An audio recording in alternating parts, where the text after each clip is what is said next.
Hi, this is Marilyn Woodruff with At Knits and Designs, and I'm here today to talk to you about the specific elongated stitches that are in my Longum scarf pattern.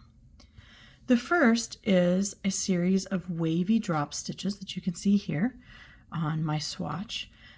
This is going to be the sound waves that you work in section A, followed by a series of drop stitches that you pull up that are called dipped flowers in section E, and finally, drop flowers in section C, and then finally the lacy flora section that you see here, which is section E. This tutorial is going to walk you through how to make each of those three different elongated stitches. I really hope you enjoy Longum Scarf. Thank you. The first stitch I'm going to introduce for this pattern is the sound wave. This is row 3. You've already done rows 1 and 2, which results in this garter ridge. This row, you will have a series of knitted stitches followed by what looks like a whole lot of new stitches put onto your needle. They're very easy to work. You're going to knit a stitch, and you're either going to follow it by a single yarn over or a double yarn over. So we're going to knit one, and we're going to do a single yarn over. And now we're going to do 3 knit one double yarn overs in a row.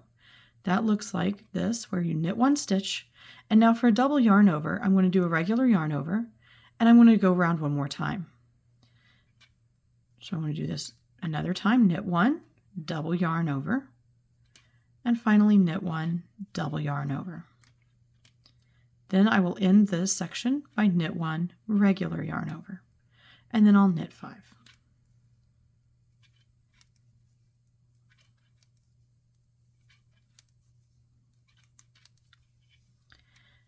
You will see that this results in some regular looking stitches followed by a cluster of stitches that look like you've cast on quite a few extras.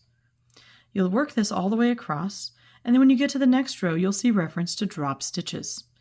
In essence, what you're going to do is if you knitted the stitch on this round, you're going to purl it on the next round. If you created a yarn over on this round, you're going to drop it straight off the needle. And if it was a double yarn over, you're going to drop both legs of that yarn over straight off the needle. Okay, now I'm on row 4, and I've purled my way back, and I'm ready to drop my yarn overs. So whenever I get to a yarn over, remember I'm going to drop the whole thing off, no matter whether it's one leg or two. So I'm at my yarn over, I simply just slide it right off my needle. Purl the next stitch. And now I'm at a double yarn over. I slip both legs of that straight off the needle. You'll end up with a big loop down here. That's exactly what you're looking for. Purl that stitch. Drop straight off the needle. Purl the next stitch. You'll work this all the way across, and that's all there is to the sound wave. All right, the next elongated stitch I'm going to show is the dipped flowers in section C. We're at row 7. I've already made my 3 garter ridges. And I'm looking specifically at the stitch called K5BA and K5BB.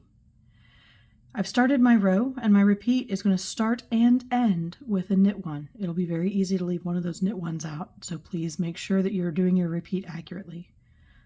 So first thing I'm going to do is knit one. For my knit 5BA, I'm not going to count the stitch that's on the needle. I'm going to start with the stitch immediately below that and count 5 down. What that ends up meaning is that the stitch that you're going to work into is this very first stitch in your garter ridge color, and you're not going to pull up a stitch or anything like that. You're going to stick your needle straight through it and knit that stitch. So I'm going to go in straight into that stitch. I'm going to wrap my yarn to knit, and I'm going to pull a very long loop through. Notice how long this loop is. You need to be able to have it at least the height of your 3 ridges plus 2 more rows before we work it. So it needs to be very long, because if it is too short, it will pucker. So now we're going to knit one, and I'm going to hold the stitch to make sure that it keeps its length. And now I'm at a knit 5BB. All that means is I'm going to go in the exact same hole that I just used for my knit 5BA. So I'm going to go straight into this hole, and I'm going to pull a very long loop through. And then I'm going to knit one. And that finishes this repeat. Whenever we get to row 9, that's when we'll actually make these into flowers. And we'll do that simply by knitting these 2 stitches together and SSKing these 2 stitches together. When you do that, it will open up and it will lay flat.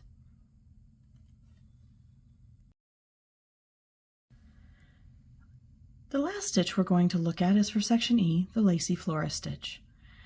I've already done my lace. I'm on row 9. And on row 9, the repeat starts with a knit 5, and I've done that, and I always know I'm on the right place because the next stitch that I would knit is the center of my lace V. To do the flora stitch, we're simply going to pull long loops through each one of these eyelet stitches.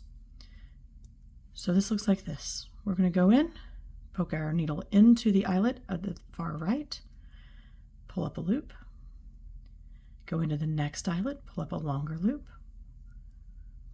and then go into the bottom eyelet and pull up a longer loop.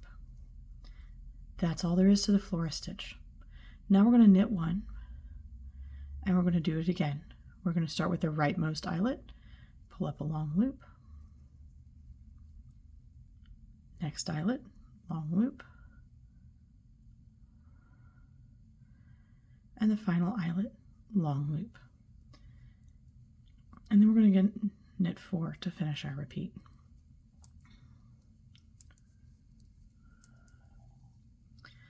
When you finish the stitch, you'll see you've got 3 long loops, a knit 1, and 3 long loops. When we come back on the next row, these are the 7 loops that you are going to purl together. You will see it marked as purl 7 together. It's always the 3 long loops, the knit stitch in the middle, and the 3 long loops that you purl together. That's all there is to the Lacy Flora section.